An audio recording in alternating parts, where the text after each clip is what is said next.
pastor, diz o Senhor.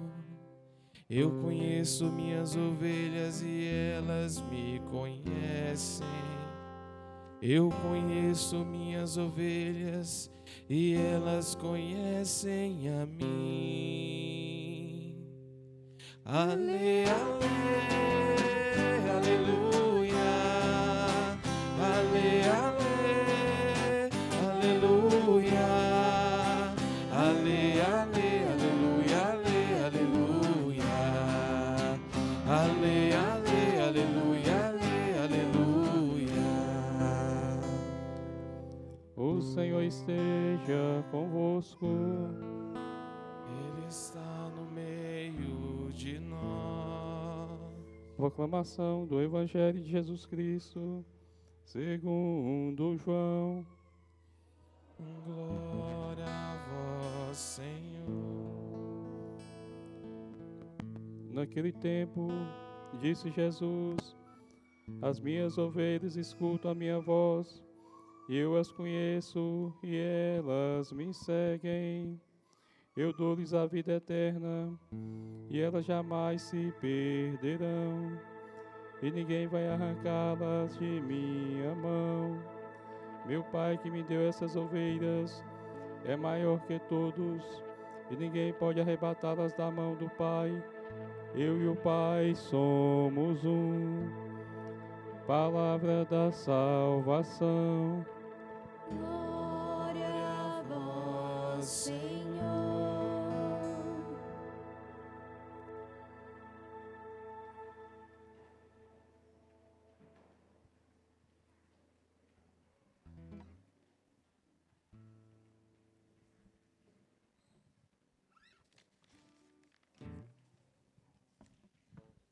Amados irmãos e irmãs em Cristo, domingo do Bom Pastor.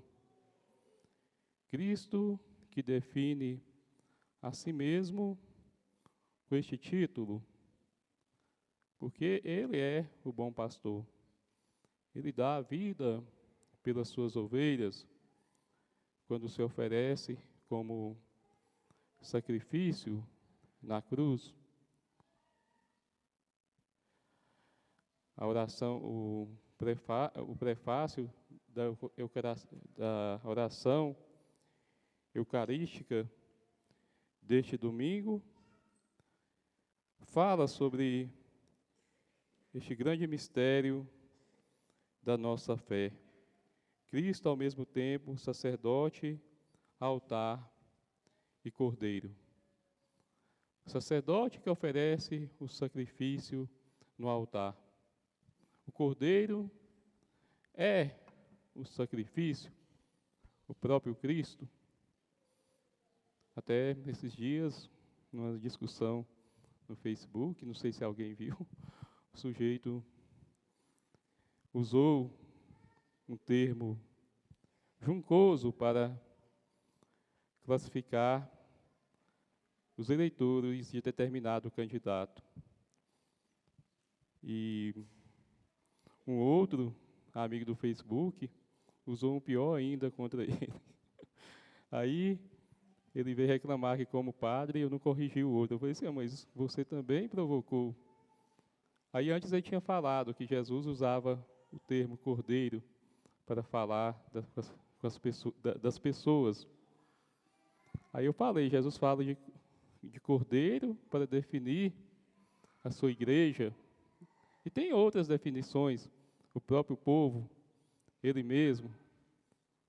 Mas o termo gado, o termo jumento, eles usam para provocar o outro na política. E não são termos bonitos. São termos que usam para humilhar um ao outro, para brigar entre si. Então, voltando ao assunto, Jesus é o Cordeiro, Cristo Cordeiro imolado, como cantamos no dia da Páscoa. O bom pastor, que é aquele que dá a vida para os seus.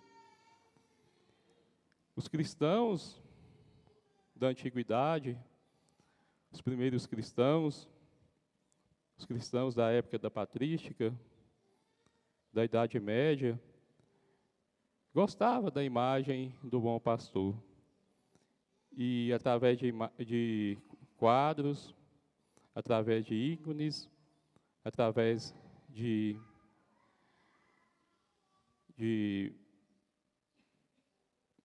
das próprias imagens, como temos aqui na igreja, representavam o bom pastor nos seus templos. Aí, tem uma imagem do bom pastor que chama muita atenção, ele carregando uma ovelha no ombro. Aquela imagem representa Jesus carregando o pecador de volta para a igreja, o bom pastor que conduz a igreja perdida para o redil. O bom pastor, Jesus, que cuida da ovelha doente, da que está ferida. A doença e a ferida são imagens do pecado. Jesus, com seu amor misericordioso, com seu perdão, com as suas bênçãos, que são remédios, cura a ovelha enferma, que está enferma, está doente, a ovelha que está ferida e machucada. E por isso é o bom pastor. Age como o verdadeiro pastor. Os apóstolos que ficaram no lugar de Jesus, quando Jesus foi para o céu, então lembremos do evangelho do domingo passado. Pedro, tu me amas como estes? Sim, Senhor, tu sabes que eu te amo. Apacenta os meus cordeiros. Agora, os apóstolos usam a imagem do bom pastor, e não só a imagem, mas o ofício do bom pastor, para cuidar das primeiras comunidades. Na primeira leitura, Paulo e Barnabé estavam de partida para Perge, foram para Antioquia da Pisídia, e nestes lugares pregou a palavra de Deus. E mesmo sendo expulsos, não desistiram da missão, foram para outros lugares. Assim acontece também com os sacerdotes, que substituíram os apóstolos. Devem ser bons pastores, devem cuidar bem das ovelhas. Cristo se coloca como bom pastor para diferenciar dos falsos pastores, dos maus pastores, que se preocupa somente com as ovelhas gordas, aquela que vai dar uma boa alimentação, aqueles que se preocupam com o leite ou com a lã das ovelhas. Assim dizia Santo Agostinho, que podemos pensar naqueles que, como diz aquela música, que no dia de sombra descuidou e o rebanho se perdeu. E esses pastores não se preocupam com as ovelhas, que podemos pensar do próprio demônio, que no caso, ele quer o que tem mais precioso nas ovelhas de Cristo, a alma. E aqueles falsos pastores e maus pastores que muitas vezes estão a seu serviço. Podemos lembrar da teologia da prosperidade, que prega só bens materiais. Ou aqueles que usam da religião para ganhar dinheiro.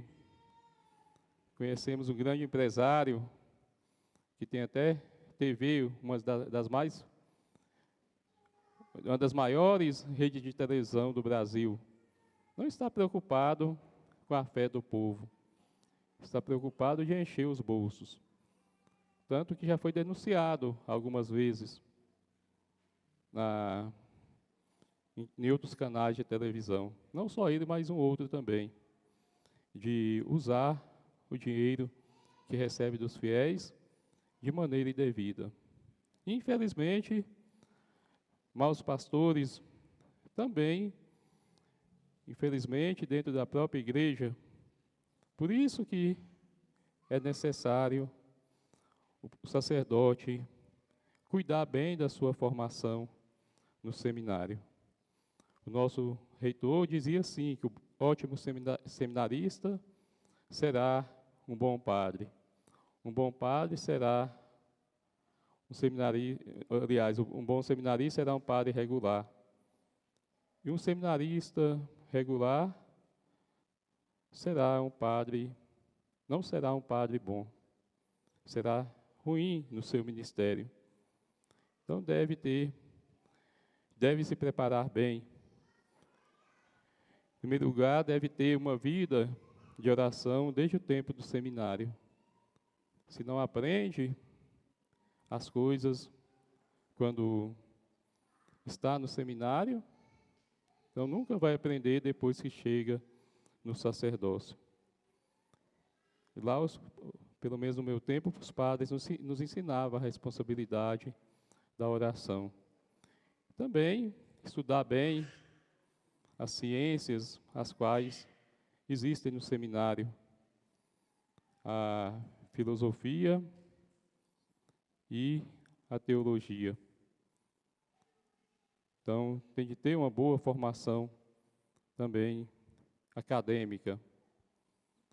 Não adianta querer pensar só em tirar notas, mostrar para os reitores que é um bom aluno, se não aprende o que estuda.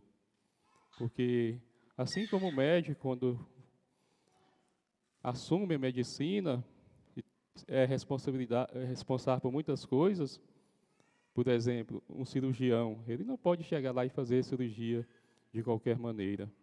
O sacerdote tem de estar bem instruído para ensinar o povo. E tem de ter também amor pelo ministério, na administração dos sacramentos, do cuidado com as almas, das bênçãos, nas visitas nas casas e nos hospitais. Uma coisa que deve ter o sacerdote, ou pelo menos tentar, porque não é uma virtude fácil, a humildade. O padre deve ser humilde, deve ser obediente. Só para contar uma história, para ilustrar um pouco a homilia. Uma vez, um sacerdote que tinha uma boa formação, ele é um padre procura viver muita santidade, muito estudioso. Ele fez 2 doutorados em Roma. Aí um dia eu perguntei para ele se ele tinha 2 doutorados. Ele me respondeu com grande humildade: tenho, mas isso não leva ninguém para o céu. Então ele sabia que não é só ser doutor em teologia, mas deve viver bem a palavra de Deus, viver bem o seu sacerdócio. De contramão, um seminarista. E, por uma coincidência, o padre ia passando perto de nós, e eu era, naquele tempo, eu era padre novo, e brinquei com o padre de novo, que ele falou que os doutorados não levam ninguém para o céu. E o seminarista, orgulhoso, não concordou. Ficou lá falando baixinho, que serve para ensinar o povo. Não entendeu o que o padre quis dizer, que não basta ter só doutorado. E esse seminarista foi ordenado. E, infelizmente, o seu sacerdócio não foi como o outro. Ele não abandonou, continua exercendo. Mas a primeira paróquia que assumiu teve de sair da paróquia, porque teve um problema sério lá, e ele teve de ser afastado. Está ainda exercendo o sacerdócio. Então Deus olhe por ele para que continue o resto do seu sacerdócio, buscando a santidade e a humildade. Quando celebrei a primeira missa, como é de costume, o outro padre faz a pregação. O padre que pregou, ele falou primeiro dos maus pastores, por exemplo, aqueles que ficam mais preocupados com dinheiro, de ganhar dinheiro, e de não cuidar do povo.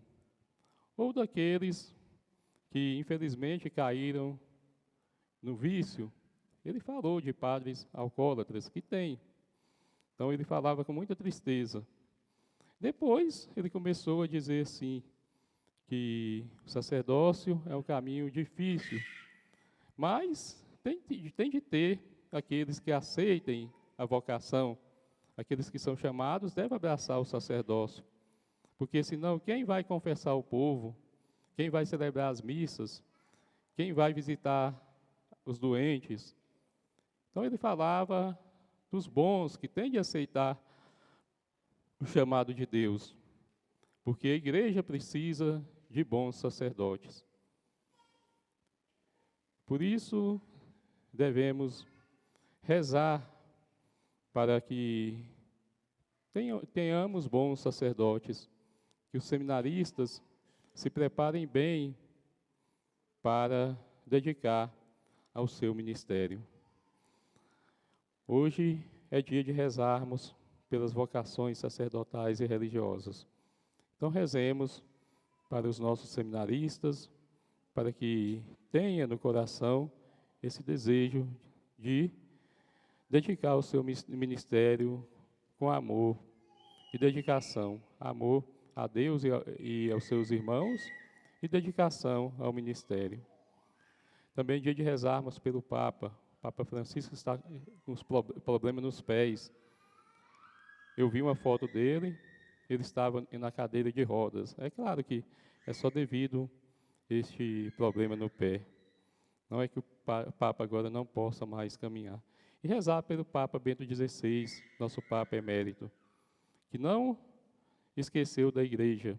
Ele renunciou para rezar para a igreja e assim faz.